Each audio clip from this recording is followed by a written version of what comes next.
We're live. All right, good morning, everybody, and welcome to the June meeting of the Philadelphia Land Bank Board. We're going to start with a statement from our attorney about holding public virtual meetings.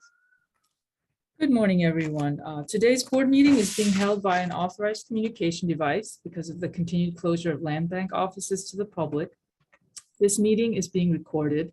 Questions and comments may be made using the Q&A or raised hand function at the bottom of the screen. If you're calling in and not using the Zoom webinar link, you may ask questions or make comments by pressing *9 on your phone. You can also use the raise hand function at the bottom of the screen.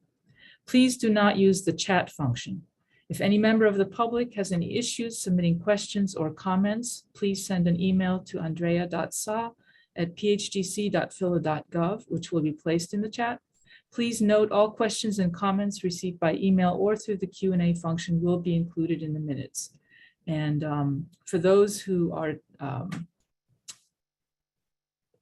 recent rules have required that people register to be able to attend the public meeting. So I just hope that everyone has done that. Prior to today's public session, the board held an executive session at which the board received an update on the conservatorship action by Philadelphia Community Development Coalition, Inc. against the Philadelphia Land Bank, which was filed in the Court of Common Pleas of Philadelphia County in November 2021 as case number 2111013994. That's it. Thank you. Thank you. And now we'll go to roll call. And Fadulin, Here.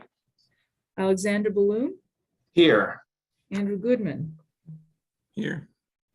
Maria Gonzalez, Michael Johns, Majida Rashid, Michael Koontz, Here. Rebecca Lopez Chris, I'm here. Rick Sauer, Here. Rich DeMarco. Turn on your sound, Rich, You need please. to unmute yourself. Sorry, Rich. I'm here. Sorry. Thank you. And Joshu Harris. Okay, thank you. We have a quorum and can proceed. Thank you. And we will start with approval of the minutes from the May board meeting. Hopefully the board has had a chance to review those minutes. If there's no questions or comments, I'll entertain a motion. I move that we approve the minutes. Second. Motion has been made and properly seconded to approve the minutes from the May 10th Land Bank board meeting. All in favor? Aye. Aye. Any opposed? All right, minutes carry, and we're on to the executive director's report. I don't have a report to provide to the board today. All right. Given that, we're going to move on to the property disposition section. I will note for the record that we were going to hear an item that was going to be a development disposition for affordable housing, but that item has been tabled and we will hear it at a later board meeting. And so that brings us to item 4B, which is a side rear yard, 6131 Bainton Street. Good morning, everybody. So item 4B, I believe it was. Today, we're asking the board to authorize the disposition of 6131 Bainton Street to Leah Kuntz as a side yard in the 8th District. Property is located at 6131 Bainton Street in Germantown. Evidence of project financing has been provided. The applicant is in good standing with the City of Philadelphia and in compliance. The property will not be subject to an economic opportunity plan, and the property will be subject to use restrictions as a side yard. Thank you. Any questions or comments on this item from the board? Seeing Jesse, none, can you remind? Oh, go ahead. Jesse, can you Rebecca. remind me what the assessed value was on this property? The assessed value, give me 1 second. Assessed value. Fact sheet up. Sorry, I'm dealing with computer issues this morning. 6131 is valued at, the assessed value is $30,000. I'm sorry, no, the assessed value OPA is $6,000, but the appraised value was $30,000. Thanks for that clarification. You got it. Thank you. Any other questions or comments from the board? And I would just note for the record that board member Majida Rashid has just joined the meeting. Any other questions on this item from the board? Angel, has there been any, I mean, given where that where that parcel is located along kind of a long strip of open parcels, is there any, have there been any, or we don't know what the ownership is on the stuff next to it, right? It's a mix of privately owned, and I think there's a smattering of public ownership. Okay. Any other questions? Seeing none, do we have any members of the public that wish to comment on this item? We have one hand up from Catrice. Can we unmute her, please? Hi, can you hear me? Yes, we can. Go ahead, please. Hi, so this is more about the overall side yard situation going on in the city. So I'm glad you brought this topic up today because I have some concerns, not about that piece of land in particular, but how the land is being land banked, as you can say. A lot of people in the community, I'm noticing, are not getting proper notification when things are put up for sale to developers, like Memorial Garden, the situation that occurred there. And the Cesar Iglesias Garden, they're having a really hard time keeping that garden going because of pushback from a bunch of different entities. So as a land bank, I thought, because I was around when it started being built, you were supposed to like get the land, hold on to it for the community, and keep the banks from taking it. You're supposed to be the mediator, but I don't know what kind of mediation is being done when this much land is up for sale to the bank in October.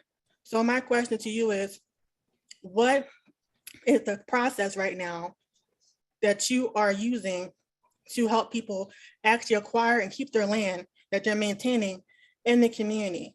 And where is that detail at? Because it's not very clear on your website or on social media. So that people can actually use the land bank in the way it's meant to be used and keep the land in the community where it belongs, with the people in the community who have ownership of it, because they've been doing the job of the city when the city didn't want to do their job. Thank you, Catrice. Is there any members of staff who can talk about what the process is So for if you disposition? go to it depends on the use that you're trying to utilize. If you're trying to apply for a garden or a side yard, there's a specific portal on our website. We'll put the website in the chat, but you would go and find out if you're, I'll put it in chat now. But you can identify whether the property that you're interested in is available, and you can, then submit an application. I think there is a bit of a confusion as to what you had mentioned before. Those properties were being maintained by the Horticultural Society on behalf of the city. And what we did was we issued an RFP for affordable housing development. So typically, if someone's interested in that, they would go to our website and they would, I see your question in the Q&A. So we'll put in the link in there, but you would fill out the application and you would apply for it.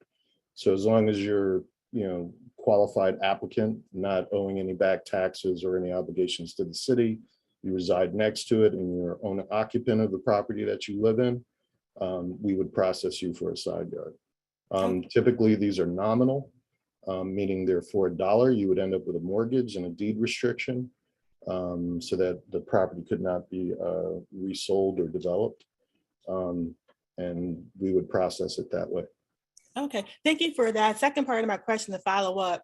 You make it sound so clear when you're talking to me, but a lot of people in the community is not that clear, not because people are stupid or ignorant, don't understand, but because it's really not as clear cut as it sounds, because it's a city. It's always convoluted. An RFP, okay, I know what an RFP is because I do community work. Most everyday folks, like Miss Jasmine, who just wants to buy her side yard for the house she lived in since she was a child, she doesn't know what an RFP is. She just wants to be able to maintain her garden or whatever she's doing for the community. How can you work to make it more clear how people are supposed to be able to acquire the land, keep the land, and be able to distinct what you just said, what piece of land is owned by who and how? Because it's very, very convoluted. I know the land bank for to make it clear, but that's not happening, considering how the community has responded to some of your behavior and considering all the confusion. It's like the land bank is supposed to mediate and remove the confusion, but it has added more red tape. You became another barrier. So I'm trying to figure out, what have you done with the community? Instead of engagement and outreach, have you done any community centering where they are the ones who help you put this process together? Because RFP, if it was community centered and a regular person like this, you wouldn't be doing no RFPs, because nobody know what that is. That's jargon. You would have been doing something real simple. It needs to be more simple, because it's not simple, and it should be. That's what this land bank is supposed to be doing, making things uncomplicated, but you're complicating things the usual way. I've been doing advocacy for a number of years. I know the red tape nonsense is complicated. That's why you have so many people who don't know what the heck is going on. Also, it feels quite intentional sometimes. Maybe you don't mean it that way, but it does, because it's like these people have done all this work to maintain the land when the city turns their back on them. They do all the hard work, and then here comes the white developer who wants to gentrify the city, and you're like, okay, here's the land.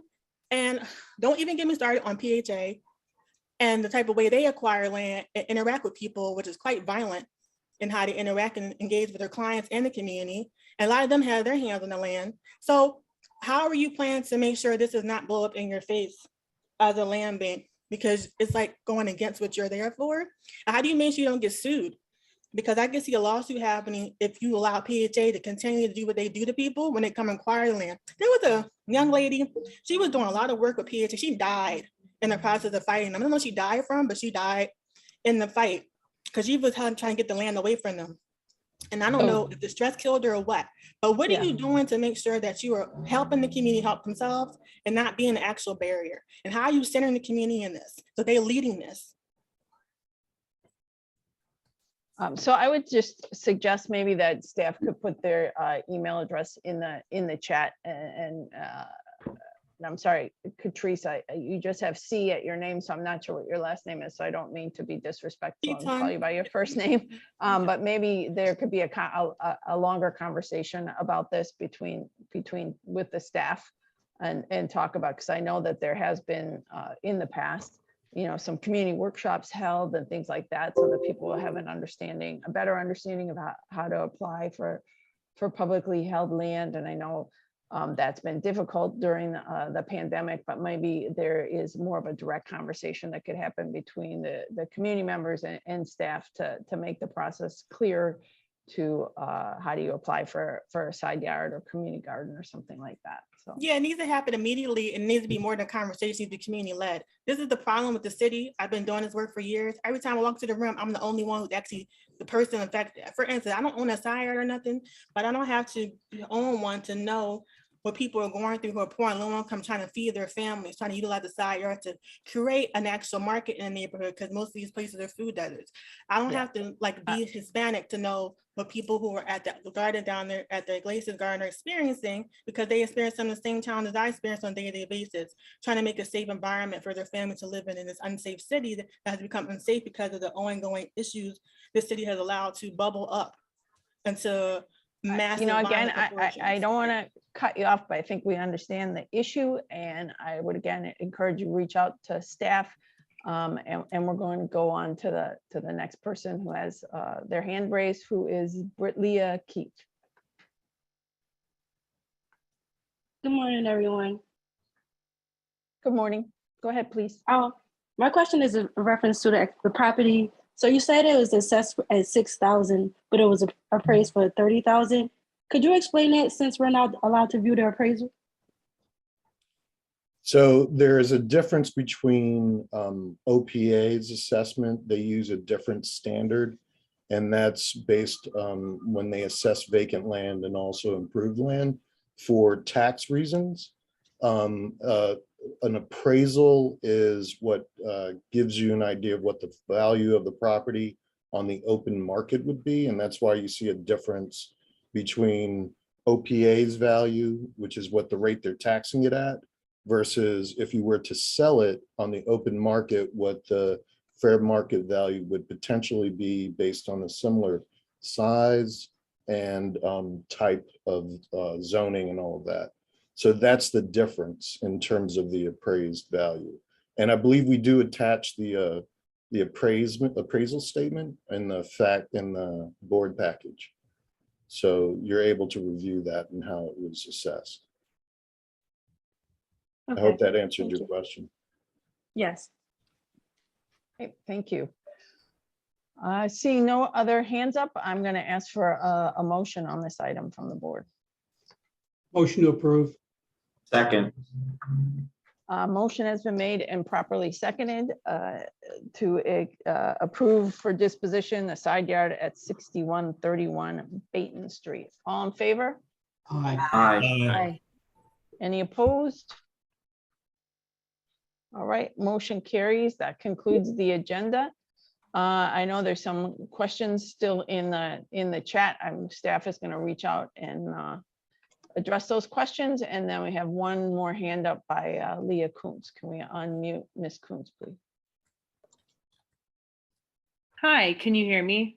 Yes, we can. Go ahead, please. Wonderful. My name's Leah. I live on Baton Street, and thank you for approving my side yard request. I just wanted to speak. I don't know if Catrice and other folks are still here. I live in Germantown, and I just figured out this process myself with the help of a cousin of mine. So I'd be more than happy. I can't write anything in the chat, but I'm happy to share my email, or you can come knock on my door at 6129. I'm more than happy to talk you through everything that I learned from this process if you're interested, or if you know any other neighbors who are trying to acquire their side yards. Wonderful. Thank you for that. Thank you for that. All right, and just make sure that we're putting the contact information in the chat, because I know we've said we're going to provide contact information, but folks are asking for that contact information. We are. All right, excellent. All right, given that we've concluded our agenda and I don't see other hands up, can I get a motion to adjourn? I move that we adjourn the meeting. Second. All right, motion has been made and properly seconded to adjourn the meeting. All in favor? Aye. Aye. All right, any opposed? All right, great, thank you. We will see folks back here in July. Until then, stay safe.